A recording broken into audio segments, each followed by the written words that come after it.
كن سعيدا كن فريدا عش بفخر في الحياة لا تبالي فالمعالي بالتحدي لا سواه كن سعيدا كن فريدا عش بفخر في الحياة لا تبالي فالمعالي بالتحدي لا سواه بالتحدي لا سواه حرر النفس ولا تحيا هباء يا ربيعا أنت والعطر الرداء حرر النفس ولا تحيا هباء يا ربيعا أنت والعطر الرداء خذ قرارا وانطلق لا تنتظر ليس كل الناس أهل للعلاء خذ قرارا وانطلق لا تنتظر ليس كل الناس أهل للعلاء ليس كل الناس أهل للعلاء كن سعيدا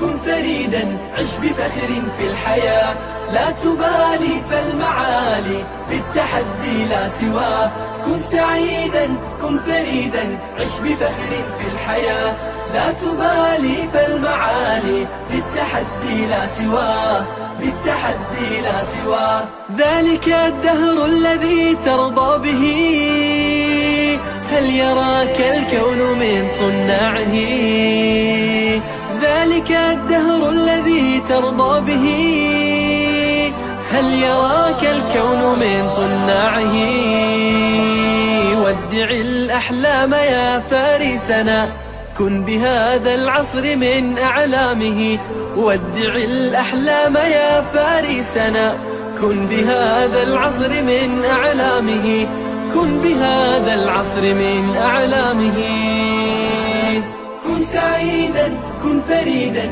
عش بفخر في الحياة لا تبالي فالمعالي بالتحدي لا سواه كن سعيدا كن فريدا عش بفخر في الحياة لا تبالي فالمعالي بالتحدي لا سواه بالتحدي لا سواه إنما المشتاق للمجد التليد لن تراه مستكينا كالعبيد إنما المشتاق للمجد التليد لن تراه مستكينا كالعبيد إنه ليث البرايا ثابت يمتطي العز بعزم من حديد إنه ليث البرايا ثابت يمتطي العز بعزم من حديد يمتطي العز بعزم من حديد كن سعيدا كن فريدا عش بفخر في الحياة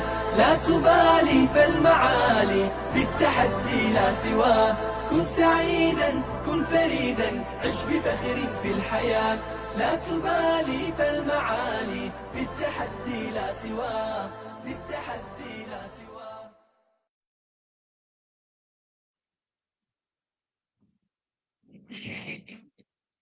Bismillahirrahmanirrahim. Innal hamdalillah nahmaduhu wa nasta'inuhu wa nastaghfiruh wa na'udzu billahi min shururi anfusina wa min sayyiati a'malina man yahdihillahu fala mudhillalah wa man yudlilhu fala hadiyalah wa asyhadu an la ilaha illallah wahdahu la syarikalah wa asyhadu anna Muhammadan abduhu wa rasuluh amma ba'd.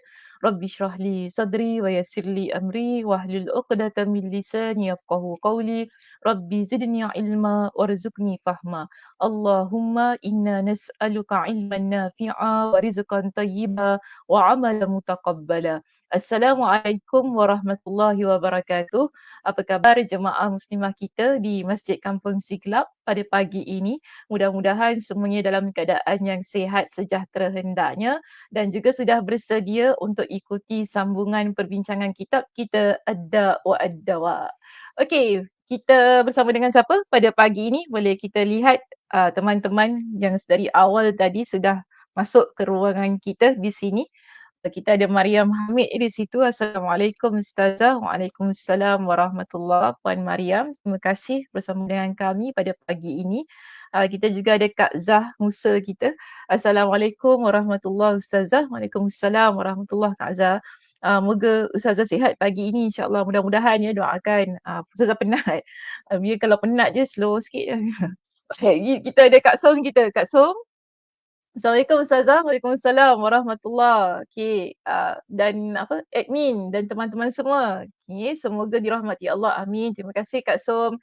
Lama saya tak nampak Kak Som kan, cuti Masjid Yusof Ishak lama Kak Som pun lama tak nampak. Tak apalah Kak Som, kita bersua di alam maya sahaja. Di alam nyata insya-Allah selepas raya. Okey. Kak Aisyah kita di situ. Assalamualaikum Ustazah Dr. Sakinah dan jemaah semua. Waalaikumsalam warahmatullahi. Kak Aisyah Taha kita. Sabahul khair, sabahul nur. Alhamdulillah. Thank you so much admin for this FB live. Okay. Terima kasih Ustazah Muslimah kita yang berada di belakang tabir.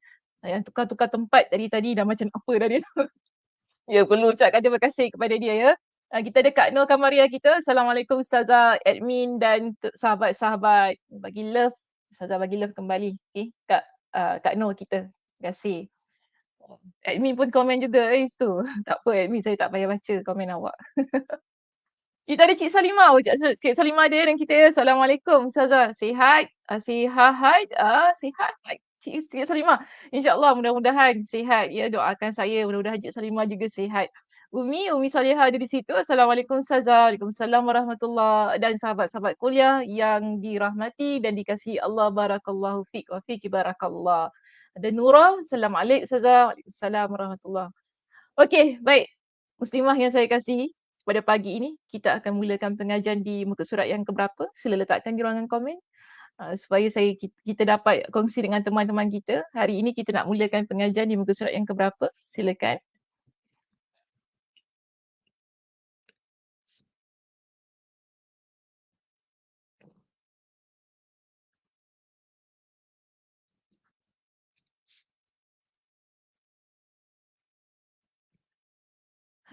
Okay. Ya, mana mana mana muka surat berapa Kak Noh?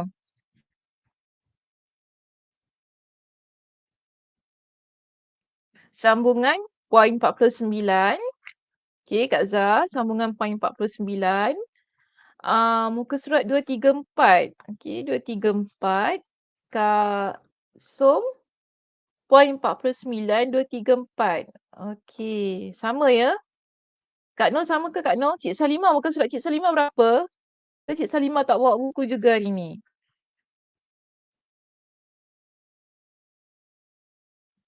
Liza, okey Liza ada. Apa Liza, Mama? Sambungan. Poin 49. Mama ada 34 ya, ya Mama. Okey. Subhanallah muka surat. Macam mana muka surat boleh jadi Mama? Apa Liza ingat Mama muka apa Liza? Subhanallah. Okay, page 234. Oh, Cik Salimah 246 jauhnya Cik Salimah. Cik Salimah salah point tu Cik Salimah. Tapi yang penting di sini kita lihat hari ni saya guna PDF. Oh, Kak Noh ada PDF Kak Noh? Ada Kak Noh.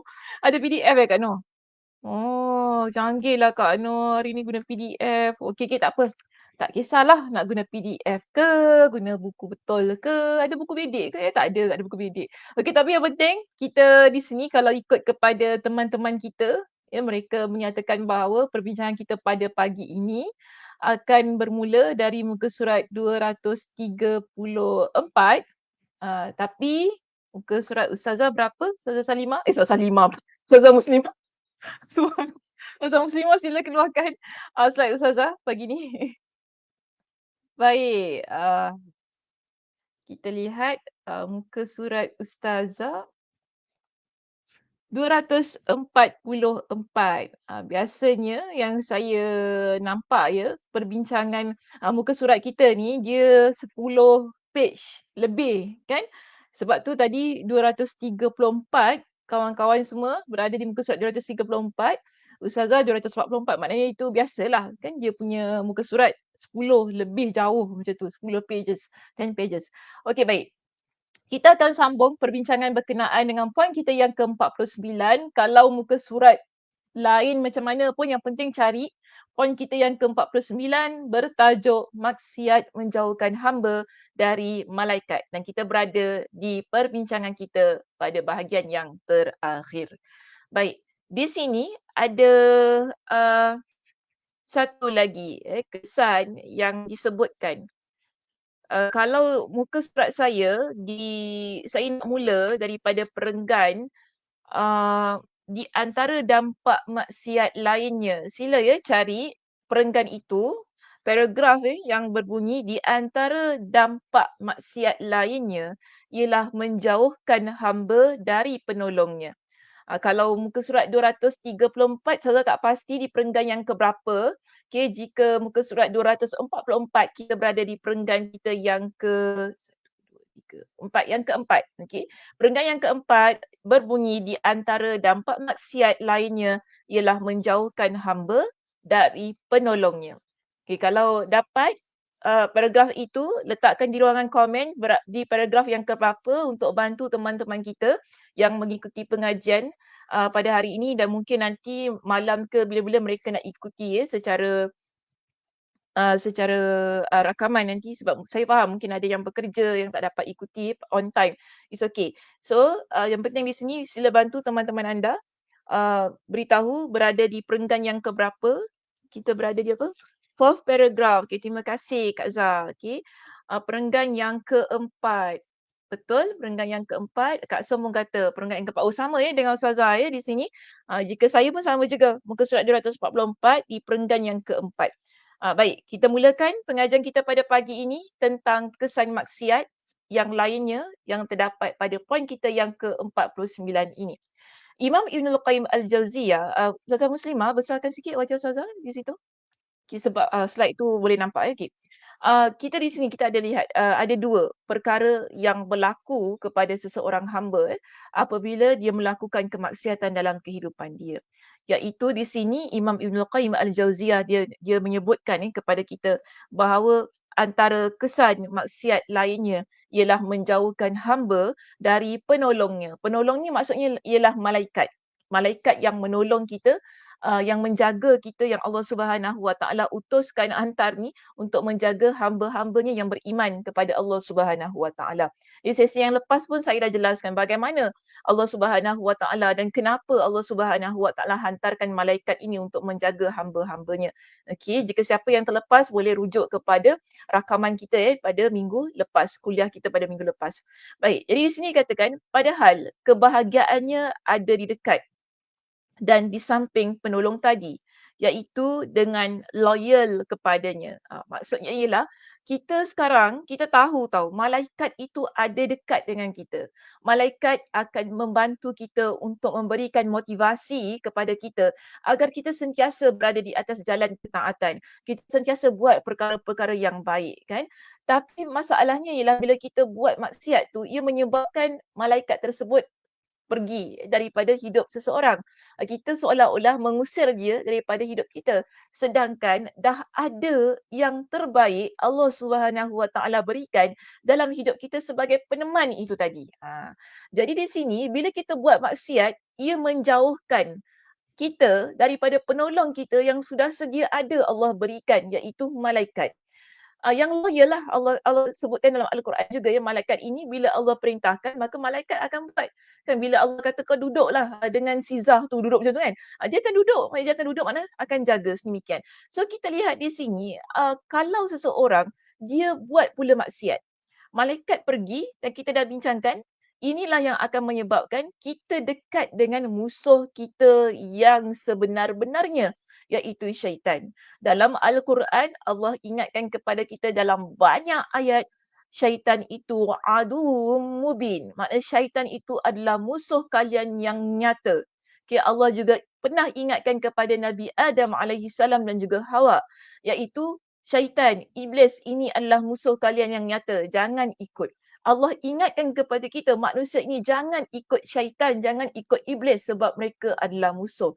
Mereka ini begitu licik, begitu jahat yang akan menjerumuskan kalian ke dalam api neraka. Cuma itulah kita biasanya kita lebih suka untuk mendekatkan musuh yang nyata ini dalam hidup kita. Atau mungkin kita lupa kan manusia itu mudah lupa. Sedemikian ya, manusia itu mudah lupa. Jadi kita lupa bahawasanya syaitan ini adalah musuh kita yang paling nyata. bila kita buat maksiat, syaitan itu akan dekat dengan kita. Malaikat yang dah sememangnya duduk, boleh tolong kita, bantu kita, yang menguatkan hati kita, menguatkan diri kita untuk buat perkara-perkara yang saleh, yang taat kepada Allah pun pergilah. Syaitan itu mengambil tempatnya. Baik, di sini dijelaskan kepada kita.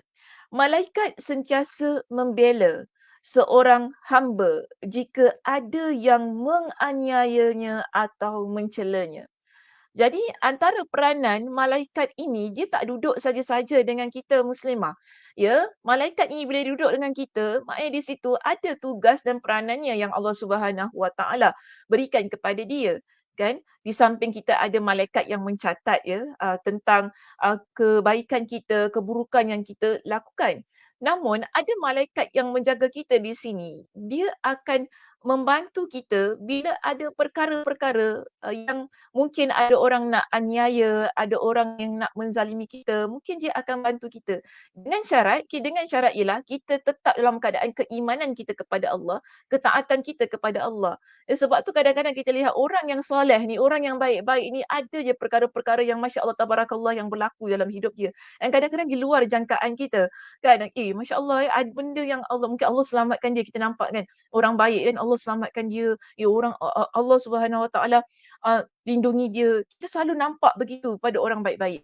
Tapi ada di situ yang kita terlepas pandang, malaikat yang bersama dengan dia, yang Allah perintahkan untuk jaga dia. Malaikat itulah yang melakukan peranan tersebut untuk melindungi dia daripada penganiayaan dan kezaliman yang dilakukan ke atas diri dia.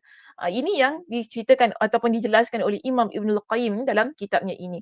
Dan dia kata apa? Hal ini sebagaimana disebutkan dalam hadis, bahawasanya ada dua orang yang bersengketa di hadapan Nabi sallallahu alaihi wasallam. Salah satu mereka pun mencela yang lain, sedangkan yang dicela tadi diam saja. Akan tetapi tidak lama kemudian dia balik membalas pencela tadi dengan satu kalimat. Maka berdirilah Nabi sallallahu alaihi wasallam. Sebenarnya ini adalah kes yang berlaku kepada Abu Bakar radhiyallahu an. Okey, saya bawakan hadisnya yang penuh dalam slide saya di sini, ya muslimah, tentang kisah itu yang dimuatkan oleh Imam Ibnul Qayyim di sini. Kisahnya yang penuh. Di mana Abu Hurairah ada seorang lelaki yang dia ini kutuk Abu Hurairah. Syatama Abu Bakrin, lelaki itu. Dan Nabi SAW pada waktu tersebut ada bersama dengan Abu Bakar. Duduk dengan Abu Bakar. Kan? Kemudian tapi yang menariknya di sini, Nabi SAW, Nabi dia ya'jabu wa yatabassamu. Nabi dia begitu takjub dengan apa yang berlaku. Bila lelaki ini dia kutuk Abu Bakar, dia cela Abu Bakar diam je. Abu Bakar diam je. Tapi Nabi rasa takjub, Nabi senyum. Bila nampak Abu Bakar diam. Tapi falamma akthara radda alaihi ba'da qawli. Tapi bila Abu Bakar Ha, mula mula bagi respon kan, react kepada apa yang lelaki itu kutuk Abu Bakar. Sebab dah banyak sangat kan, kita pun kadang-kadang orang kata orang tak kita lah ya muslimah. Kita kalau sikit-sikit okey lagi tau. Tapi kalau dah melampau sangat, orang ni dia kutuk kita kan, kita rasa geram dalam hati kan. Macam geramnya aku ni. Abu Bakar pun sama juga kan, lembut-lembut Abu Bakar, baik-baik Abu Bakar pun sama juga dia. Dia rasa geram lah. Jadi Abu Bakar ni, dan saya pasti dia walaupun dia menolak celaan itu, dia menolak dengan baik. Tapi di sini, apa yang berlaku kita lihat, bila Abu Bakar mula berikan respon pada kutukan itu, bukan semua. Dalam riwayat ini menyebutkan ba'da qawli. Hanya sikit je, sebahagian daripada apa yang lelaki itu kutuk Abu Bakar cuma cakap sikit-sikit gitu je. Nabi pun marah. Faghadiban Nabi sallallahu alaihi wasallam. Nabi marah wa qama. Nabi terus bangun. Okey. Falayaqahu Abu Bakrin. Jadi bila Abu Bakar nampak Nabi bangun ni, Nabi bangun dalam keadaan marah tu, Abu Bakar pun ikut Nabi daripada belakang ni. Dia pun tanya kepada Nabi. Faqala ya Rasulullah. Dia kata kepada Rasulullah ni, wahai Rasulullah, kana yashtumuni wa anta jalis. Orang itu, dia kutuk aku dan engkau duduk. Falamma radattu alaihi, dan ketika aku uh, tolak ketika aku ni membantah. Ketika aku membantah kepada dia ba'da qauli, sebahagian daripada kata-kata dia, bukan semua pun. Kan apa yang Abu Bakar rasa boleh dicakap cakap baliklah gitu kan. Tapi Abu Bakar kata apa? "Ghadibta, engkau marah, wa qumta, dan kau bangun. Kenapa pula kau bangun?" Kan? Tadi masa dia kutuk-kutuk aku, engkau duduk, engkau senyum, engkau rasa takjub. Bila aku cakap balik, engkau dalam keadaan marah, engkau tinggalkan aku macam tu. Jadi Nabi kata gini kepada Abu Bakar, "Innahu kana ma'aka malakun." Nabi kata, sesungguhnya bersama engkau tadi adalah malaikat yang membelamu. Sebab tu Nabi rasa takjub, Nabi senyum. Ya, bila ada orang kutuk Abu Bakar, kemudian Abu Bakar diam, malaikat ini dia bela Abu Bakar. Cuma kita tak dengar lah ya, Nabi SAW nampak dan Nabi dengar. Jadi Nabi ceritakan apa yang baginda nampak dan Nabi dengar. Nabi kata, malaikat bersama kita, bela engkau. Tapi, falamma radatta alaihi ba'da qawli, ketika engkau mula membantah sebahagian kata-kata lelaki yang mencela engkau itu tadi, waqa'as syaitan, malaikat pergi, syaitan pula yang duduk. Falam akun liqa'uda ma'as syaitan. Ini yang membuatkan Nabi SAW bangkit daripada duduknya dalam keadaan yang marah. Nabi pergi daripada tempat itu. Kerana syaitan yang duduk, syaitan yang bersama dengan Abu Bakar. Lalu Nabi kata, aku takkan duduk dengan syaitan. Dalam hadis ini, Nabi ingatkan kepada Abu Bakar dengan 3 perkara yang penting. Okay? Nabi kata kepada Abu Bakar, "Ya Abu Bakrin, wahai Abu Bakar, thalathun kulluhunna haqqun." Okay, ada 3 hal yang menjadi hak seorang hamba, yang mana Allah akan beri kepada hamba ini. Yang kita, semua ni ya muslimah, kita kena pegang 3 perkara ini. Yang Nabi ingatkan kepada Abu Bakar. Rentetan daripada kes tadi, daripada peristiwa tadi, Nabi ingatkan kepada Abu Bakar 3 perkara yang penting. Pertama, Nabi kata kepada Abu Bakar, "Ma min 'abdin zulima bimazlamatin fayughdi anha lillahi 'azza wa jalla illa a'azza Allahu biha nasrah." Pertama, tidaklah seorang hamba dizalimi dengan sesuatu kezaliman, lalu dia serahkan semuanya kepada Allah, kecuali dia ni maksudnya lah Allah, kecuali Allah akan memberikan kemenangan kepada dia. Sebab tu tadi, Imam Ibnul Qayyim Al-Jauziyah disebutkan dalam teks kita tu kan, malaikat itu dia akan membela, akan melindungi orang yang dizalimi. Di sinilah yang Nabi SAW ingatkan kepada Abu Bakar. Allah akan berikan kemenangan. Di situ maknanya Allah utuskan malaikat untuk bantu kita ini. Bila ada sesuatu perkara yang perkara kezaliman yang berlaku ke atas diri kita kan. Bukan saya kata kita ni tidak boleh mempertahankan yang hak ataupun yang benar ya muslimah. Bukan saya kata juga di sini ataupun bukan Nabi SAW kata kepada kita, kita orang buat benda jahat pada kita, kita cuma tadah je lah, hadap je lah, kau nak buat apa kau buat lah, bunuhlah aku apa. Tak, bukan gitu. Sebab kita dalam agama ini, kita diajar untuk berusaha. Ya, kita diajar untuk mengeluarkan diri kita daripada masalah. Cuma di dalam keadaan kita nak mengeluarkan diri kita daripada masalah tersebut, bila kita lakukan ia dengan penuh keimanan, kita lakukan ia dengan penuh keilmuan kita, ada ilmu, ada iman, ada ilmu, penuh ketakwaan kita kepada Allah Subhanahu Wa Taala, di sinilah yang Allah Subhanahu Wa Taala akan berikan kepada kita dengan kemenangan. Sebab itu ada hadis Nabi SAW yang menyebutkan bahawa doa orang yang dizalimi tidak ada hijab. Allah angkat doa orang-orang yang dizalimi. Jadi hati-hati kita dalam hidup ni, jangan sesekali kita menzalimi orang lain. Bila kita menzalimi orang lain, bimbang-bimbang kita terkena dengan doa dia. Okay? Sebab tu jadilah baik. Jangan bosan jadi baik dalam hidup ini. Buatlah baik semampu kita, sebanyak mungkin dalam hidup ini. tak kiralah orang nak cakap apa kan. Kalau orang nak meragui keikhlasan kita itu masalah dia je lah. Yang penting kita tahu kita buat inilah kerana Allah Subhanahu Wa Taala, bukan nak kerana pujian manusia, bukan kerana kita nak orang cakap tu cakap ini, tak. Tapi kita buat kalau kita tahu kita buat itu kerana Allah, kerana untuk menjalankan perintah Allah dan kita buat dalam keadaan yang mana berhikmah ya. Sebab kadang-kadang kita kalau kata, "Oh saya niat ikhlas kerana Allah ni, saya buat kerana Allah." Tapi kadang cara kita pun salah juga, tu tak boleh. Maknanya semua daripada, niat kita, tindakan kita, tutur kata kita, semuanya ia mesti sesuai dengan apa yang diajarkan oleh Nabi SAW. Jika cantiklah keadaannya, tepatlah keadaannya, di situlah Allah Subhanahu Wa Taala tidak akan agak-agak untuk menghantarkan malaikat sebagai pelindung kita untuk bantu kita ini supaya keluar daripada permasalahan tersebut. Supaya malaikat itu dia akan guide, akan bantu kita, kuatkan kita agar kita terus-terusan menjadi seorang muslimah yang berusaha, terus-terusan menjadi seorang muslimah yang kuat jiwa raganya berhadapan dengan apa jua perkara yang Allah Subhanahu Wa Taala takdirkan. Itu antaranya lah bentuk kezaliman yang orang lain lakukan pada diri kita. Okey, baik, itu pertama yang Nabi SAW beritahu kepada Abu Bakar. Kemudian yang kedua, Nabi ingatkan kepada Abu Bakar di sini, Nabi kata begini, "Wa ma fataha rajulun baba atiyatin yuridu biha silatan illa zadahu Allahu biha kathrah."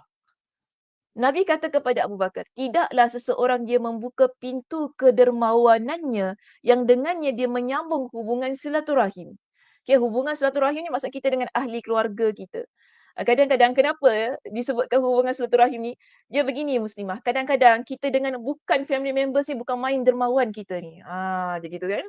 Kita kalau bukan dengan keluarga kita kan, kita biarkan mereka susah, kita biarkan mereka tak ada apa-apa, lantaklah dia bukan apa pun dia. Tapi kalau bukan ahli keluarga kita, bukan main lagi kita punya kedermawanan kita tunjukkan kepada orang ramai. Macam tu keadaan dia. Tapi Nabi ingatkan di sini, kalau kita buka pintu kedermawanan kita ini, makna kita infakkan harta kita, kita banyak bersedekah kepada ahli keluarga kita. Yang mana kita nak bantu ahli keluarga kita, mungkin adik-beradik kita, pakcik, makcik kita, kan, sepupu kita yang ada hubungan kekerabatan dengan kita. Yang mana tadi Nabi kata apa? Yang dia ini buat dengan niat dia nak menyambungkan silaturahim itu. Walaupun ya muslimah, dengan orang ataupun ahli keluarga yang pernah menyakiti kita, ahli keluarga yang dulu mungkin jahat dengan kita, ahli keluarga yang mungkin tidak terima kita sebagai keluarganya. Tapi di sini Nabi kata, kita willing, maknanya kita buka hati kita dengan sepenuhnya untuk help, untuk bantu, untuk sacrifice perasaan kita ini di atas setiap kezaliman yang dia pernah buat pada diri kita. Tapi kita tak apalah, ni ahli keluarga saya bantu dia kerana Allah Subhanahu Wa Taala. Sudah, kita bantu dia. Kan dia susah kita bantu, dah. That's it. Saya tak nak ingat-ingat lagi apa dia. Saya tak ingat, oh dulu kau pernah buat aku begini, itulah dah susah baru cari aku. Kita dah tak ingat dah semua benda macam itu. Maka Nabi kata begini, untuk orang yang begini, Allah akan limpahkan harta untuknya. Maknanya Allah akan tambah lagi harta dia, Allah akan murahkan lagi rezeki dia. Kerana dia menjadi seorang muslimah yang begitu dermawan sehingga dia tidak menghiraukan kejahatan orang lain pada diri dia, terutamanya pada ahli keluarganya. Ya, di situ maknanya dia tak kisahlah, bantu je. Dia perlukan apa, kalau kita ada kelebihan, kalau kita mampu untuk bantu, kita bantu. Ini pesanan Nabi yang kedua. Pesanan Nabi SAW yang ketiga kepada Abu Bakar yang boleh kita ambil ibrahnya di sini, pengajaran untuk kita terapkan dalam kehidupan kita ni muslimah. Nabi kata begini kepada Abu Bakar, "Wa ma fataha rajulun baba mas'alatin yuridu biha kathratan illa zadahu Allah azza wa jalla biha qillah." Tidaklah seseorang dia membuka pintu permintaan yang dengannya dia berharap untuk mendapatkan limpahan harta, kecuali Allah Azza wa Jalla akan jadikan dia lebih kekurangan dalam hidup dia. Maknanya Allah dah berikan kepada dia kelebihan. Dia tak bersyukur kepada Allah Subhanahu Wa Taala. Itu maksud dia. Okay? Dia tak bersyukur kepada Allah Subhanahu Wa Taala. Bahkan dia kufur, dia bongkak kan? Dia rasa sombong dengan apa yang dia ada. Tapi di sini Dahlah bongkak, dahlah sombong kan, mandang rendah orang lain, dah tak bersyukur kepada Allah, masih lagi minta, Allah tambah lagi rezeki aku, tambah lagi rezeki aku. Nabi kata orang yang begini, Allah tak berikan kepada dia melainkan kekurangan demi kekurangan. Akhirnya harta dia akan habis begitu sahaja. Ini 3 pesanan yang Nabi SAW berikan kepada Abu Bakar, juga kepada umat Nabi SAW untuk kita pegang dalam kehidupan kita. Okay, agar hidup kita ini sentiasa ada malaikat yang menjaga kita itu. Kesnya cantik kan di sana. Bukan mudah kita ni nak diam tau kalau ada orang yang cela kita, yang hina kita, bukan mudah. Tapi kalau kita dapat buat, itulah yang terbaik. Kerana begini, saya melihat hikmahnya begini. Kadang-kadang bila orang cela kita, kita pun sambut celaan itu, dia akan buat the situation tu kan jadi lebih worse. Dia akan buat situasi itu akan jadi lebih buruk, jadi tak terkawal. Kita dah bertikam lidah ni, dia cakap A, cakap B, dia cakap B, cakap C, cakap C, cakap D kan. Bila nak game, kan bila nak game. Kemudian bila kita ni dah saling bercakap ni kan, dia maki kita, kita maki dia. Tu kan, engkau tu gini, alah engkau tu hidung kau penyek kau tak sedar, mata kau sepet. Kita dah mula menghina. Nanti mak bapak semua masuk kan. Mak bapak engkau, keluar semua. Mak bapak, keturunan luar dalam Muslimah, mak saya cakap, luar dalam nanti akan keluar semua. Keaiban yang tak ada pun jadi ada. Yang orang lain tak tahu pun orang lain tahu, dan akhirnya yang tak pernah dengar tentang kita dan tentang orang tu terbongkarlah sewaktu kita bertikam lidah dengan orang tersebut. Sebab tu kena banyak sangat bersabar dalam hidup ini. Tapi dengan syarat bukan untuk kita ni biar orang lain hina kita. Kadang-kadang ada masanya tak sesuai untuk kita berbalah dengan seseorang. Ada masanya dia bukan masanya untuk kita cakap balik. Kan, dia perlukan masa yang sesuai, tempat yang sesuai. Dan banyak sekali saya pesan, kalau kita ni mengambil tindakan yang sama dengan orang yang berperilaku tidak baik, dia menyebabkan level kita yang rasa dia baik ni akan jatuh sama level dengan dia. Kan, dia dah memanglah bila dia cakap yang tak baik tu, orang lain di sekeliling tu akan lihat dia sebagai orang yang, teruknya dia ni mulut dia. Orang akan lihat gitu. Tapi kalau kita mula balas dengan perkataan yang sama, dengan satu ungkapan yang lebih teruk daripada orang itu, orang akan nampak, tak ada beza dia ni. Sama je si Sakinah ni. Tak sangka Sakinah tu mulut dia pun sama dengan dia tu. Orang akan lihat sedemikian. Sebab itu bila kita ni, lebih-lebih lagi kita orang perempuan ni, bukan saya kata orang lelaki tu mulut ni boleh jaga juga. Tapi kita ni kadang orang perempuan ni dia kurang sikit. Dia kurang sikit sabar.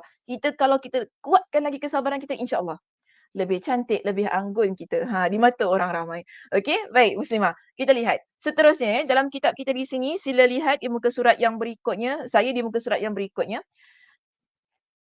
Sekarang ini perbincangan kita akan memberikan contoh-contoh keadaan di mana malaikat bersama dengan orang yang beriman. Contoh tadi, tadi ni dah diberikan contoh kan dengan kisah Abu Bakar tadi.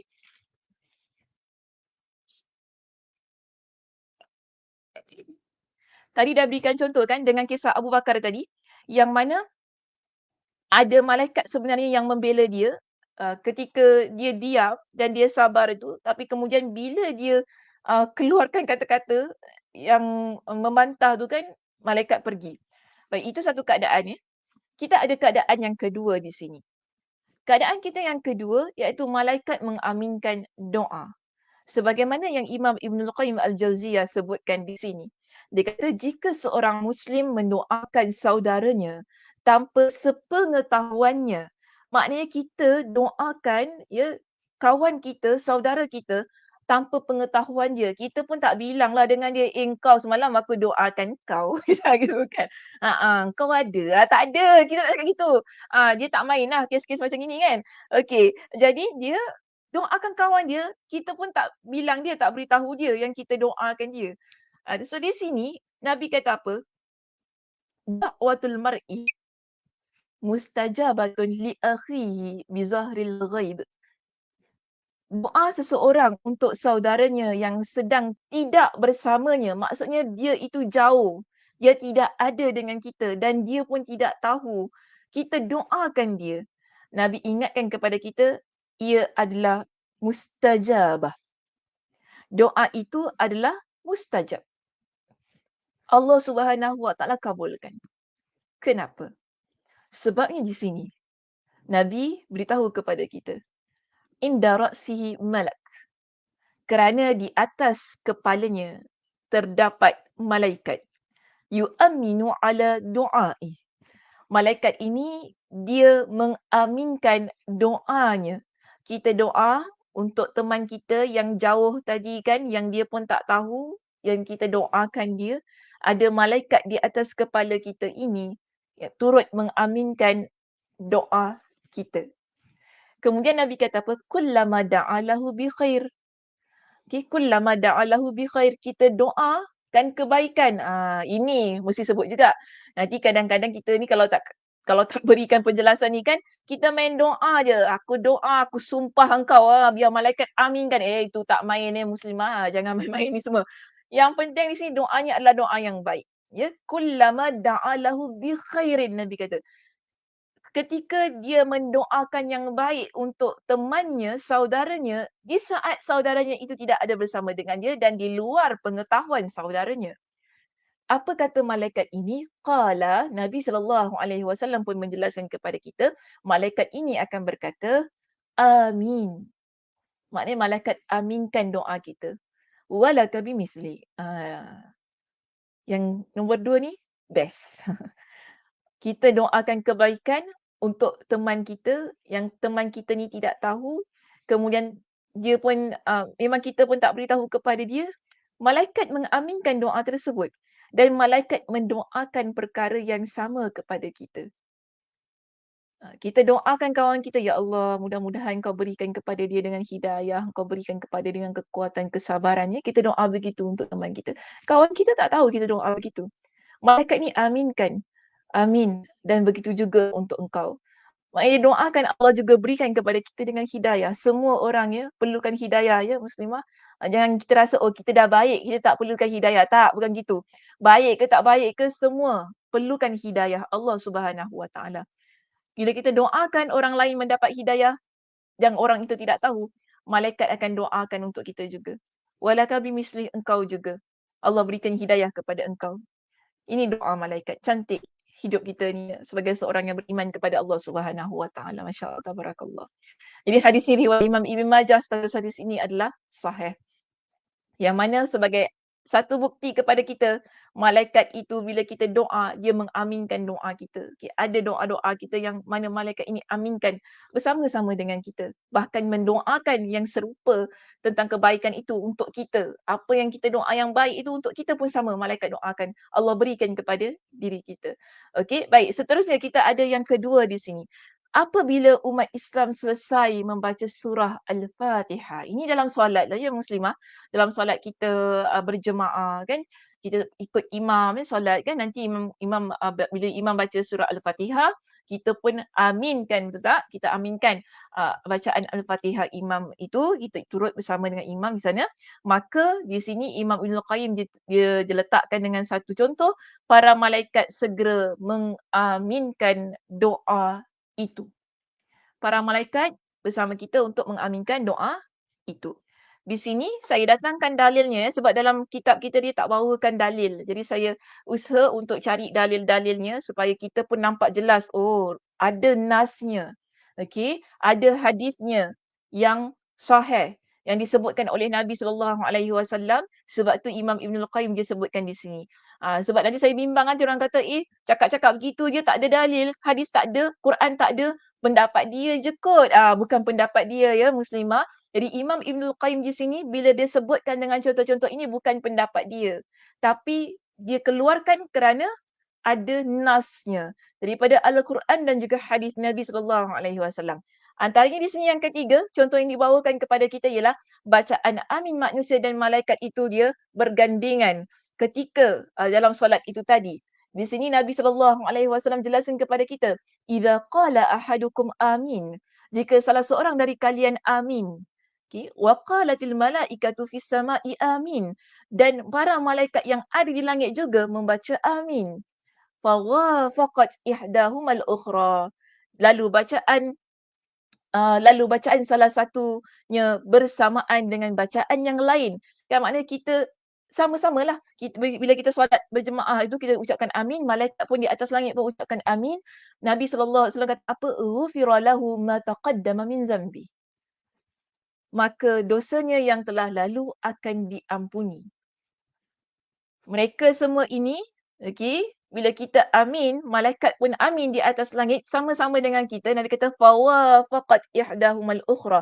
Ianya bergandingan bersamaan salah satu antaranya, maka Allah Subhanahu Wa Taala mengampunkan dosa-dosa kita yang telah lalu.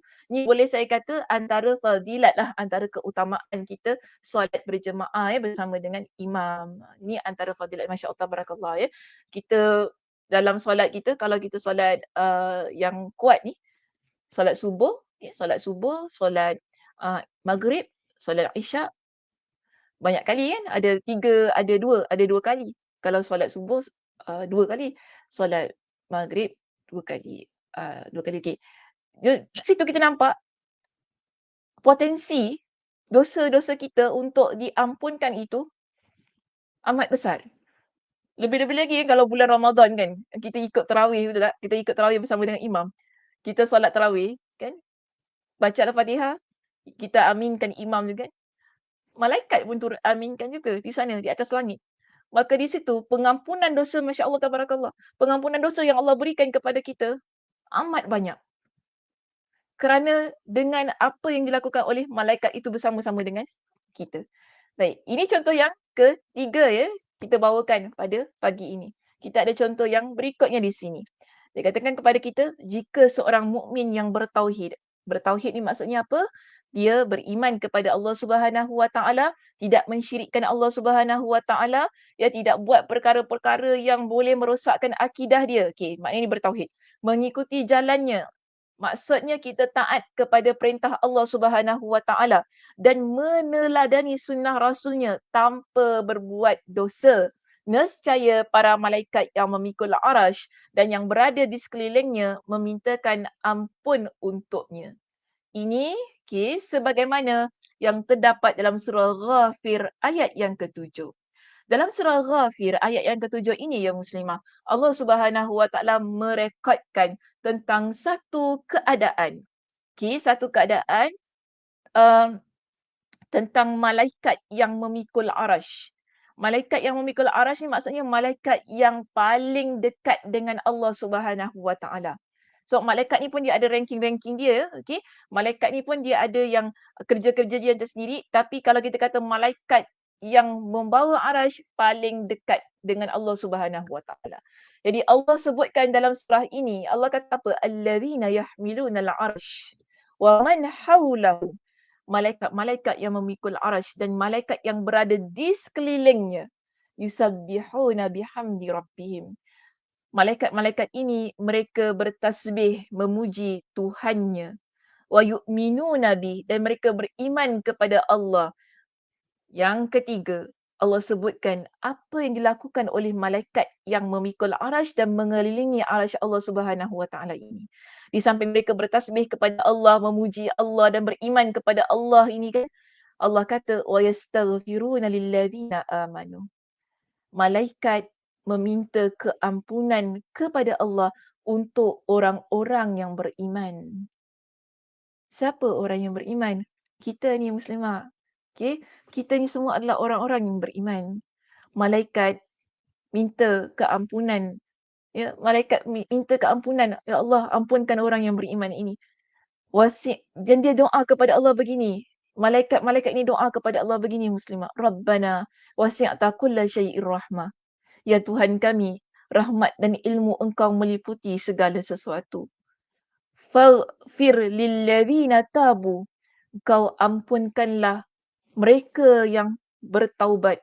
Wattaba'u sabilaka. Dan mereka yang mengikuti jalan Engkau, iaitu jalan tauhid, yang mana mereka nak beribadah kepada Allah, mereka nak taat kepada Allah dan mereka meninggalkan kemaksiatan. Sebab tu tadi mereka bertaubat kepada Allah Subhanahu Wa Taala. Waqihim azabal jahim. Ini permintaan malaikat ini. Dan engkau peliharalah mereka dari siksaan neraka yang menyala-nyala. doa malaikat itu sentiasa ada untuk kita sebagai seorang muslimah yang beriman kepada Allah ya. Jangan lupa tentang itu. Cuma bagaimana situasi kita ni? Kita nak dapatkan doa malaikat ini perkara bukan saya kata ini bukan kita kata, benda main-main ya. Ini perkara yang betul-betul lah, bukan cubaan macam cerita P. tidak. Tapi ini Allah ceritakan inilah yang berlaku di atas langit. Ketika malaikat ini mereka memikul arasy Allah, lalu mereka ini mengelilingi arasy Allah dalam keadaan mereka bertasbih, bertahmid, mereka puji Allah, mereka puja Allah Subhanahu wa taala dan mereka ini beriman kepada Allah Subhanahu wa taala. Para malaikat ini Allah kata mereka minta keampunan bagi orang yang beriman yang berada di atas jalan tauhid dengan doa-doa mereka. Yang mana ada lagi ciri orang beriman yang mereka sebutkan dalam doa mereka. Orang yang bertaubat kepada Allah. Orang yang bertaubat kepada Allah bermakna mereka meninggalkan dosa, mereka meninggalkan kemaksiatan. Dan mereka juga doa tentang orang yang tadi dah bertaubat, lalu mereka itu ikut pada jalan Allah. Dan cantiknya doa para malaikat ini kepada Allah. Dia tutup doanya, minta kepada Allah agar lindungi orang-orang yang beriman daripada api neraka, azab api neraka yang menyala-nyala. Yang mana kita semua confirm saya kata, kita tak nak masuk neraka. Betul tak? Kita memang tak nak masuk neraka. Dan malaikat itu mendoakan keselamatan untuk kita ini kerana kita beriman kepada Allah. Sebab itu, jaga baik-baik keimanan kita yang ada dalam hati kita ini muslimah. Nikmat Allah yang paling besar, yang paling tiada tolok bandingnya dalam hidup kita, nikmat iman, nikmat Islam. Alhamdulillah. Nikmat ni, iman dan Islam ini, kan, dulu kawan saya pernah kata pada saya, aku kalau miskin pun aku tak kisah, yang penting nikmat iman dan Islam itu ada dalam hati aku. Itu kawan saya. Masya Allah, tabarakallah. Dia pernah cakap gitu dengan saya. Dia kata, yang penting Allah tak hilangkan nikmat iman dan Islam dalam hati aku. Susah. Kita nak dapat orang yang macam tu. Kadang-kadang kita ni sanggup hilang banyak perkara-perkara. Kita ni sanggup hilangkan nikmat iman dan Islam kita kerana kita mengikutkan hawa nafsu kita, bukan? Kita sanggup hilangkan nikmat, kita sanggup menggadaikan akidah kita ni, menggadaikan apa banyak yang Allah berikan. Maksudnya dari sudut keimanan dan keislaman kita ini semata-mata untuk dunia kita, untuk hawa nafsu kita. Kita ikutkan perasaan, kita ikutkan hati kita ni tau muslimah. Kita banyak ikutkan hati kita ni. Lalu tak apalah, aku syirik pun syirik lah. Gitu kan? Aku buat benda-benda yang menghina Islam pun hina lah, tak kisahlah. Yang penting hati aku puas. Ramai orang begitu. Mereka lupa nikmat iman dan Islam yang ada dalam hati mereka ni, yang Allah tancapkan dalam hati mereka itu. Itulah nikmat yang boleh menjamin mereka masuk ke dalam syurga Allah. Dalam sebuah hadis yang lain, Nabi SAW ingatkan kepada kita. Orang Allah Subhanahu Wa Taala akan masukkan dalam syurga mereka yang beriman kepada Allah walaupun keimanan itu sekecil biji sawi, sekecil zarah yang ada dalam hati dia. Orang itu akan masuk syurga. Ini kita kata keimanan yang ada dalam hati kita, sebab tu dia bukan calang-calangnya. Kan? Bukan calang-calangnya. Walaupun kita ni mungkin kita kata kita masuk neraka dululah ya muslimah. Tapi kerana kita beriman kepada Allah, Allah tetap akan keluarkan kita daripada neraka. Allah tetap akan keluarkan kita dengan rahmatnya, dengan izinnya, dengan syafaatnya. Kita akan keluar daripada api neraka. Kerana apa? Orang itu ada keimanan kepada Allah. Boleh kita ni, sebab tu kita kena jaga keimanan tersebut. Dan sebab itulah malaikat mendoakan orang-orang yang beriman. Bukan calang-calang tu nikmat yang Allah berikan. Tapi kadang-kadang kita kerana sesuatu perkara yang berlaku dalam hidup kita, kita senang-senang. Kita buat perkara yang boleh merosakkan akidah, mensyirikkan Allah Subhanahu Wa Taala. Kan, ikut perbuatan-perbuatan yang tak baik. Dosanya besar. Sebab tu Allah kata apa? Orang yang syirik, dia adalah dosa yang tidak terampun. Sampai bila-bila. Selama mana dia tak bertaubat kepada Allah, dia tak tinggalkan kesyirikan dia, Kalau dia mati dalam keadaan yang mensyirikkan Allah, memang syurga bukan tempat dia. Syurga bukan tempat dia. Beza ya, kalau kita buat dosa-dosa besar kita, yang mungkin ada orang yang berzina, ada orang yang bunuh orang ke apa, kalau dia tak sempat bertaubat pun sekalipun, dalam keadaan dia itu orang kata masih lagi beriman kepada Allah, ya kita kata betul, dalam alam barzah dia akan kena seksa dengan Allah. Betul, kita tak nafikan. Allah akan seksa dia. Allah akan berikan seksa kubur kepada dia. Sampailah dia di akhirat. Memang susah perjalanan dia di akhirat tu kelak. Tapi dia beriman kepada Allah tak? Yes, dia beriman kepada Allah. Allah tetap pandang keimanan dia. Itu bezanya dengan orang yang mensyirikkan Allah Subhanahu Wa Taala. Kita kalau syirikkan Allah, Allah tak pandang. Kekallah engkau dalam api neraka. Aku tak pandang engkau. Beza. Orang yang buat dosa syirik dengan dosa-dosa lain walaupun dosa itu besar. Beza. Sebab itu kita kena takut dengan perkara-perkara syirik ni. Jangan kita suka-suka hati kan. Ambil tangkal, baca mantra. Kan memang nampak macam simple benda tu. Simple, very simple. Jumpa bomoh. Very simple benda-benda macam ni. Biasa, benda biasa. Nampak simple, nampak biasa. Kan? Tapi ia satu perkara yang kalau kita buat, azabnya luar biasa Muslimah. Azabnya luar biasa. Tak tertanggung kita ni. Yang mana kita semua tak nak azab itu. Tapi kerana kita kata kita ikut hati kita ni, ikut sangat jiwa raga kita, ikut sangat aku tak nak, aku suka nak, ikut sangat kita ni. Itulah yang menyebabkan kita berani mencagarkan, menggadaikan keimanan yang ada dalam hati kita. Na'udzubillahi min zalik. Jangan buat perkara-perkara yang begini. Bila kita buat perkara yang begitu, hilanglah kita doa malaikat ni yang amat kita inginkan dalam kehidupan. Hilanglah doa malaikat yang mana minta supaya Allah berikan keampunan kepada diri kita. Sebab kita pun tak boleh nafikan hidup kita ni ada banyak dosa yang kita buat. Ya, tapi bila kita sedar kita perlu bertaubat kepada Allah Subhanahu Wa Taala, malaikat pandang orang yang begini. Malaikat doa, ya Allah, kau ampunkanlah orang ini. Terima taubat dia, ya Allah. Ni malaikat. Mak di situlah kita nampak bagaimana tugas dan peranan malaikat ini dalam kehidupan manusia. Yang membantu kita, menguatkan kita, mendoakan kita ini sebagai hamba Allah supaya sentiasa mendapat rahmat Allah Subhanahu Wa Taala. Okey, baik, seterusnya kita ada poin kita di sini. Contoh kita yang berikutnya yang diberikan kepada kita dalam kitab kita ini. Apabila seseorang Muslim dia tidur dalam keadaan yang berwuduk. Kita tidur, sebelum kita tidur kita ambil wuduk ya Muslimah. Ini sunnah yang diajarkan oleh Nabi SAW. Sunnah sebelum tidur. Sebelum kita tidur, kita berwuduk, bersihkan diri kita, maka malaikat bermalam di bawah bajunya. Atau senang kita kata, tidur. Dengan bahasa yang lebih mudah faham, malaikat menemani kita sepanjang malam itu. Okay? Setiap kali dia terbangun, maksudnya dia membalikkan badannya pada malam hari, malaikat tersebut akan meminta ampun untuknya. Lagi sekali kita lihat di sini. Malaikat, Allah berikan tugas kepada mereka untuk mintakan keampunan untuk hamba ni, untuk manusia ini. Dan antara tempat ataupun antara keadaan yang kita boleh meraih doa malaikat yang minta ampun kepada kita ni dalam keadaan kita tidur. Senang je kan? Kita tidur, kita tidur malaikat minta ampun untuk kita. Ya. Ini kata-kata Nabi, bukan kata-kata saya ataupun bukan kata-kata Imam Ibn Qayyim Al-Jauziyah dalam kitab ini. Ya.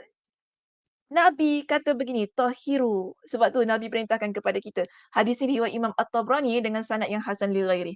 Nabi kata tahiru hazil ajsada tahharakumullah. Sucikanlah badan-badan kalian. Semoga Allah mensucikan kalian. Lalu Nabi ingatkan kepada kita, fa innahu laisa min 'abdin yabitu tahiran. Kerana tidak ada seorang hamba pun yang tidur pada malam harinya. Tahiran maksudnya dalam keadaan suci. Dalam keadaan suci tu maksudnya dia berwuduk. Okay, mungkin kita lepas kita buang air kecil ke, buang air besar dan sebagainya lah kan, yang membatalkan wuduk kita, lalu kita pun berwuduk kembali. Kita ambil ia sebagai sunnah yang biasa dilakukan oleh Nabi SAW sebelum tidur, berwuduk. Di sini Nabi kata apa? Illa bata ma'ahu fi syi'arihi malak. Tidaklah melainkan satu malaikat akan bersamanya di dalam selimutnya. Maknanya dengan kata yang lebih mudah kita nak faham ialah malaikat itu jaga kita sepanjang kita tidur. Sebab tu kita tidur kan kita ada doa-doa pendinding juga daripada syaitan. Kan? Contoh syaitan sendiri pernah mengaku, kalau orang tu tidur dalam keadaan dia baca Ayatul Kursi, syaitan tak akan ganggu orang itu sampailah keesokan harinya. Jadi bila kita baca Ayatul Kursi tu kan, dalam keadaan yang mana kita pun dah dalam keadaan yang suci, bersih, malaikat yang akan datang jaga kita. Syaitan akan pergi, dia tak ganggu kita tidur. Okey, pada waktu itu. Baik, di sini Nabi kata apa? La yanqalibu sa'atan minal laili illa. Ada satu lagi perkara yang menarik berlaku kepada orang yang tidur dalam keadaan dia berwuduk. Okay, bila dia berwuduk, dia membersihkan diri dia dalam keadaan suci bersih. Allah membersihkan diri dia. Malaikat teman dia, malaikat jaga dia. Kemudian Nabi kata, tidaklah satu saat pun ketika dia membalikkan badan dia. Kadang-kadang kan kita tidur, kita tukar-tukar kan position badan kita. Kadang kiri, kadang kanan. Kita dah elok dah tadi baring sebelah mengiring sebelah kanan. Itu sunnahnya ya. Bila kita nak tidur ni, kita baring sebelah kanan ini kan mengiring dalam keadaan kita berdoa kepada Allah Subhanahu Wa Taala. Tapi kadang-kadang kita nak baring straight. Kadang-kadang kita pun tukar position kita baring sebelah kiri pula kan. Kadang-kadang ada orang dia tak selesa, sakit kanan dan sebagainya. Dan kadang-kadang dalam keadaan kita tidur pun kita tak sedar yang kita ni membolak-balikkan badan kita. Tapi di sini Nabi kata apa? Orang ini malaikat doakan untuk dia. Setiap kali tau dia tukar position badan dia itu, dia balikkan badan dia, malaikat akan doa kepada Allah. Allahumma ghafir li abdika. Ya Allah, ampunilah hamba-Mu ini. Fa innahu bata tahiran. Kerana dia tidur malam dalam keadaan yang suci. Dalam keadaan yang mana dia tu berwuduk. Okey, bersih, suci. Jadi sebab itu dia doakan untuk kita ni. Masya Allah. Satu, bagi saya ini amalan yang mudah. Amalan yang mudah tapi ganjarannya luar biasa. Allah peruntukkan, yang Nabi sebutkan di sini, Allah peruntukkan kepada orang yang beriman. Senang je, simple amalan itu. Sebelum tidur, ambil wuduk kan. Kemudian tidur, baca doa. Kemudian kita pun tidur. Lepas kita tidur, tak tahu apa jadi dengan kita bolak-balik badan kita. Di situ, malaikat doakan untuk kita. Doakan keampunan. Minta Allah berikan keampunan kepada kita. Maknanya, banyak situasi yang kita buat, bila kita buat kerana mentaati Allah Subhanahu Wa Taala, mengikut sunnah Nabi sallallahu alaihi wasallam, ada je malaikat ni yang Allah Subhanahu Wa Taala utuskan untuk jaga. Sebab tu key dia, dalam perbincangan kita ini, tinggalkan maksiat, buat ketaatan. Okey? Bila bila kita jadi seorang muslimah yang sentiasa taat kepada Allah, malaikat itu sentiasa dekat. Tapi bila kita buat maksiat, malaikat itu pun jauh lah. Kan? Dan mana mungkin untuk dapatkan doa-doa daripada malaikat itu. Kerana daripada awal tadi kita bincangkan, bila ada doa malaikat, bila ada permohonan keampunan malaikat ni untuk kita, dia dengan syarat kita adalah orang yang beriman, orang yang berakhlak, orang yang jaga tingkah laku kita, jaga tutur kata kita. Dengan kata lain, orang yang taat kepada Allah, yang melakukan semua perintah Allah dan meninggalkan semua larangan Allah. Barulah cantiknya doa malaikat itu ada untuk kita. Dan di sini, di perenggan kita yang berikutnya, Imam Ibn Al-Qayyim Al-Jauziyah dia tutup perbincangan ini. Dia kata begini, sebab itu tidak wajar kita mengusir malaikat ini dari hidup kita. Bagaimana kita usir dia bila kita buat perkara maksiat tu tadi yang saya dah jelaskan daripada awal tadi. Wajar kita ni usir dia. Bila kita tahu malaikat ini dia sentiasa bersama dengan orang mukmin. Berdasarkan kepada hadis-hadis dan juga ayat Al-Quran yang telah saya tampilkan tadi. Satu bukti yang kukuh, bukti yang kuat, ia bukan pendapat-pendapat kita. Ya, bukan pendapat saya, bukan pendapat Imam Ibn Al-Qayyim Al-Jauziyah. Tapi kita berikan dengan nas yang kuat, nas yang sahih. Daripada sudut periwayatannya, yang kuat di situ. Menunjukkan bahawa malaikat ini dia membela. Malaikat melindungi. Malaikat meneguhkan. Dan malaikat ini dia mendoakan orang yang beriman. Malaikat mendoakan orang yang beriman kepada Allah Subhanahu Wa Taala. Dalam keadaan yang begini, bermakna kita ada satu peranan juga dalam kehidupan kita ini ya sebagai seorang muslimah untuk jaga keberadaan malaikat itu agar stay dengan kita. Kan kita kalau kita ada orang yang baik, orang yang soleh, orang yang bila kita sayang dengan dia, kita tak nak dia pergi daripada hidup kita, bukan? Kita nak sentiasa dengan dia, kita suka duduk dengan dia, betul tak? Kita selalu baiklah kawan kita ni kan, kita kan suka, kita nak selalu dengan dia, kita sayang, kita suka. Sebab dia bila kita dengan dia, dia pun taklah buat benda-benda jahat dengan kita. Kata-katanya sentiasa baik, berikan sokongan. Bila kita duduk dengan dia, kita pun keimanan kita rasa makin bertambah-tambah bila aku duduk dengan dia ni kan.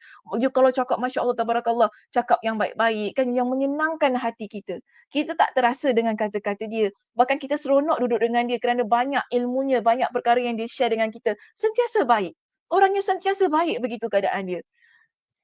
Kita nak jaga kan kawan kita tu kan, kita tak nak dia pergi daripada hidup kita.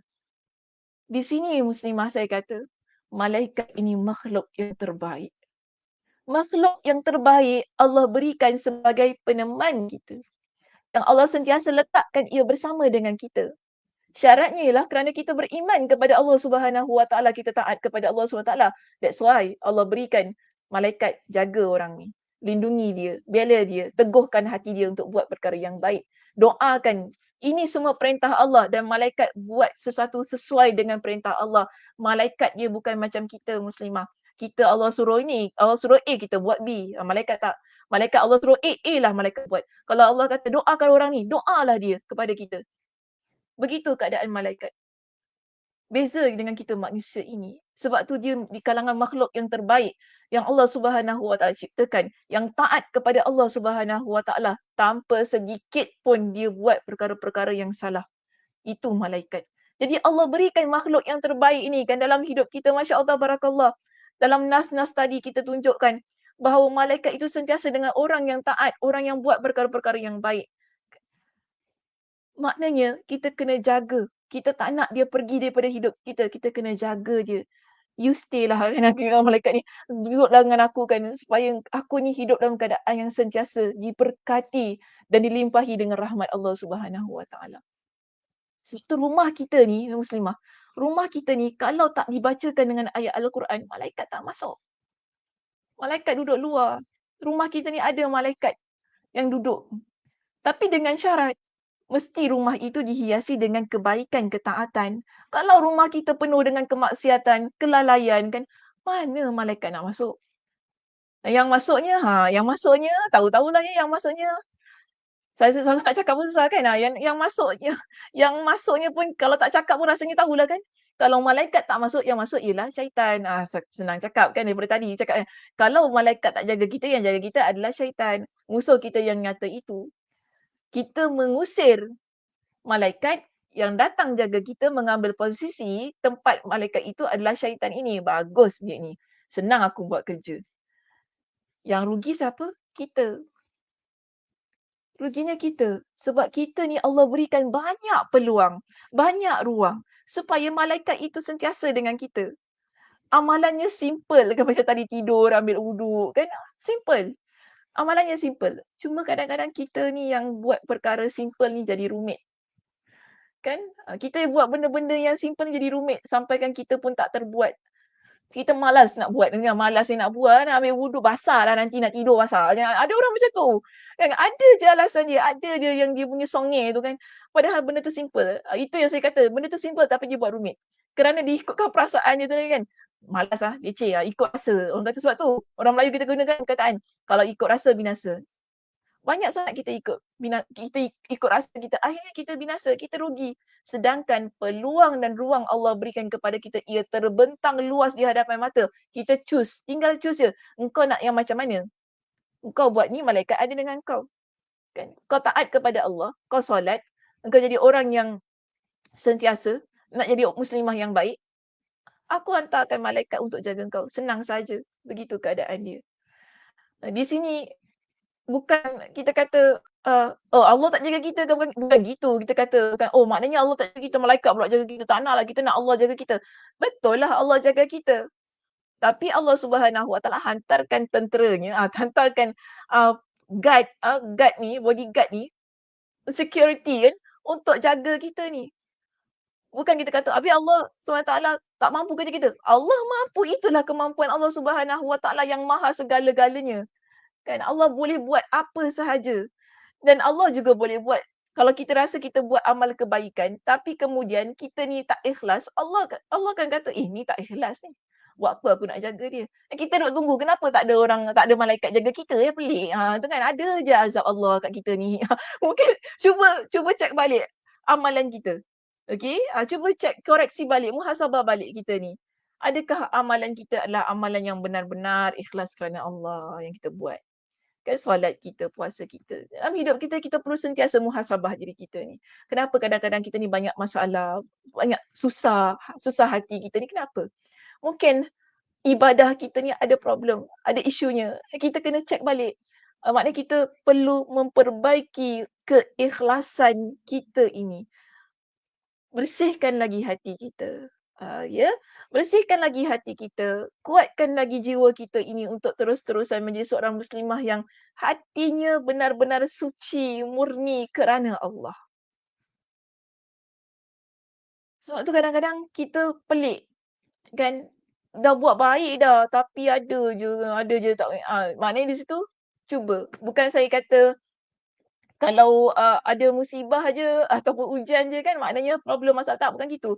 Tapi tak salah, tak salah. Hatta saya pun, siapa-siapa pun, atau orang tu orang yang soleh macam mana pun kan. Sebab tu muslimah di kalangan para sahabat radhiyallahu anhum, yang mana Masya Allah, Nabi janjikan, Nabi beritahu jaminan syurga pada mereka. Adakah mereka meninggalkan ibadah? Bahkan mereka adalah di kalangan manusia yang paling takut ibadah mereka tidak diterima oleh Allah Subhanahu Wa Taala. Di kalangan sahabat yang memang Nabi dah sebutkan nama-nama mereka di kalangan penghuni syurga. Tapi mereka di kalangan manusia yang paling takut Allah tak terima amal ibadah mereka. Sentiasa beramal ibadah, makin kuatkan lagi keikhlasan mereka. Kerana mereka kata, belum tentu Allah terima amalan saya. Itu para sahabat. Kita amal sedikit bulan Ramadan hari tu, sebulan beramal solehu, rasa-rasa dah macam penghuni syurga dah kita ni. Macam gitu dah kita kan. Rasa, hebat aku ni. Kita macam tu. Kita rasa kita khatam 30 juzuk bulan Ramadan tu, dah tak payah dah khatam lagi dah. Nah, nanti bulan Ramadan nanti next month. Next year khatam lagi kan. Barulah khatam lagi. Kita macam tu. Baca surah Al-Kahfi contohnya. Minggu-minggu baca surah Al-Kahfi. Kita rasa hebat diri kita ni. Tak. Kita tak macam gitu muslimah. Kalau gitulah perasaan kita ni bila kita beramal soleh, ada something wrong dengan hati kita. Ada benda yang masalah dengan jiwa kita tu. Perbaiki lagi. Okey, amalan perlu diteruskan, tapi niat kita yang perlu diperbaiki. Okey, niat kita yang perlu diperbaiki. Bersihkan lagi hati kita ini.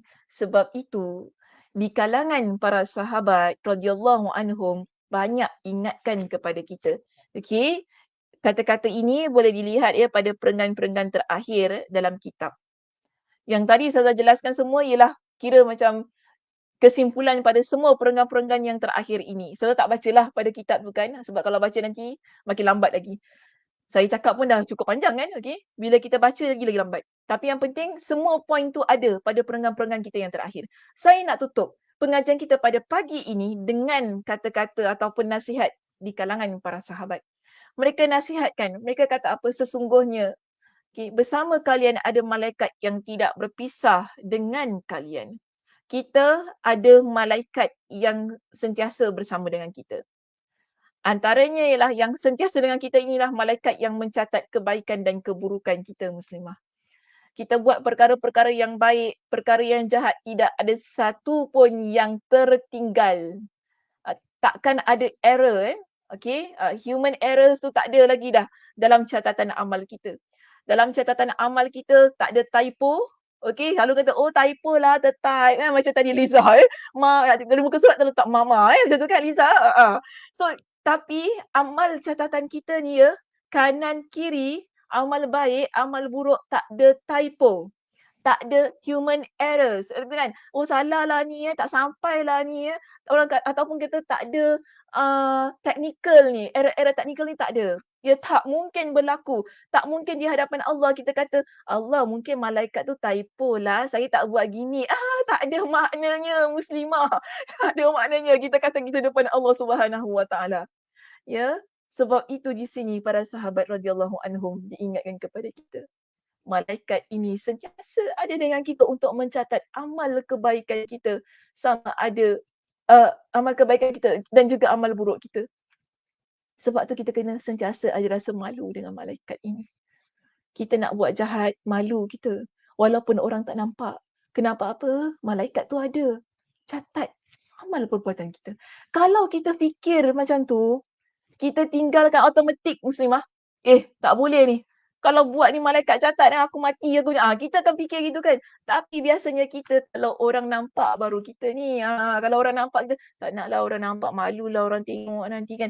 Tapi kita lupa tentang malaikat yang ada dengan kita ni. Yang sentiasa mencatat kerana itu tugas dia. Kita buat baik, alhamdulillah dia catat semua kebaikan kita. Bagaimana keburukan kita? Sebab tu para sahabat kata apa? Malulah kalian kepada malaikat itu. Dan muliakanlah mereka. Muliakan mereka tu bagaimana? Sentiasa menjadi seorang muslimah yang taat. Jangan kita buat perkara-perkara maksiat. Ya, malu kita. Kita buat hal-hal maksiat ini. Allah Subhanahu Wa Taala Maha melihat. Dan Allah Subhanahu Wa Taala memang dah letakkan malaikat yang melihat kita juga ni kan buat maksiat tu untuk mencatat. Catatan amal itu ya tentang maksiat tersebut ia direkodkan dengan penuh detail. Tak ada satu pun yang kurang. Sehingga bila kita berada di hadapan Allah, buku itu terbentang di hadapan mata kita. Sebagaimana kalau dalam kitab ni ada surah Al-Infitar ayat 10 hingga 12. Allah kata wa inna alaikum lahafizin. Padahal sesungguhnya bagi kamu ada malaikat kiraman katibin yang mengawasi pekerjaanmu, ya'lamuna ma taf'alun, yang mulia di sisi Allah dan yang mencatat pekerjaan-pekerjaanmu itu, mereka mengetahui apa yang kamu kerjakan. Malaikat itu mengetahui apa yang kamu kerjakan. Kerana mereka ini Allah tugaskan untuk mencatat amal-amal kamu. Tak ada satu pun keadaan yang kita boleh lari dari Allah Subhanahu Wa Taala. Kan? Kenapa hikmahnya ada amal catatan ini? Supaya kita tak ada excuse di hadapan Allah. Kita tak boleh kata di hadapan Allah, mana bukti Allah kau kata aku buat maksiat. Allah Subhanahu Wa Taala tu maha bijaksana. Allah Subhanahu Wa Taala dah tahu perangai kita ni macam mana muslimah. Kita ni ada je cekadak kita nanti kan. Ada je benda yang kita kena cakap depan Allah ni ada. Pasti ada. Sebab itu awal-awal lagi Allah dah prepare, Allah dah siapkan kitab itu untuk kita. Sehingga kita tak boleh nak kata apa-apa dah. Akhirnya kita pun mengaku, ya Allah, inilah perbuatan kita. Tapi kita masih lagi ada peluang untuk menyelamatkan diri kita muslimah. Kerana apa? Kita masih hidup lagi di atas muka bumi ini. Kita masih lagi Allah Subhanahu Wa Taala berikan nyawa untuk kita beramal soleh dan beramal ibadah sebanyak-banyaknya.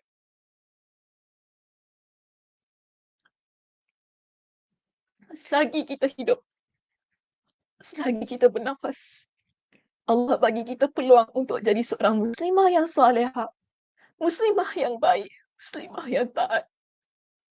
Membuat peluang itu. Kerana bila kita mati, Allah tutup serapat-rapatnya peluang tersebut. Sehingga bila kita di alam barzah, kita merayu kepada Allah. Ya Allah, bagi peluang untuk aku beramal walaupun sesaat. Itu impian mereka yang telah meninggal dunia. Yang mana mereka harapkan, tapi ia hanya harapan, tinggal harapan. Selama kita hidup, Allah berikan kepada kita dengan kehidupan. Buatlah ketaatan sebanyak mungkin agar kita mati dalam keadaan yang tidak sia-sia. Kita pulang dalam keadaan penuh kasih sayang dan rahmat Allah Subhanahu Wa Taala. Okey muslimah, itu sahaja perbincangan kita pada pagi ini. Terima kasih di atas perhatiannya. Mudah-mudahan Allah Subhanahu Wa Taala memberkati kehidupan kita. Allah Subhanahu Wa Taala memberikan kepada kita dengan keadaan yang baik. Allah Subhanahu Wa Taala sentiasa kuatkan jiwa kita dan memberikan kepada kita dengan teman, iaitu malaikat yang sentiasa ada bersama dengan kita untuk menjaga kita, menguatkan kita dan meneguhkan hati kita ini dalam keadaan yang sentiasa taat kepada Allah Subhanahu Wa Taala.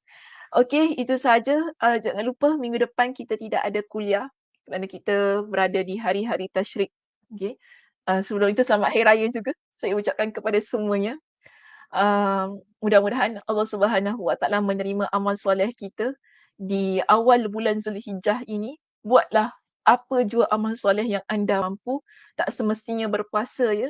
Tapi kalau dapat puasa tu alhamdulillah. Kalau Allah berikan kesihatan, peluang, tenaga untuk puasa, puasa. Rebut peluang itu. Tapi kita ada banyak amal soleh lain yang boleh kita lakukan. Rebutlah peluang itu untuk beramal soleh.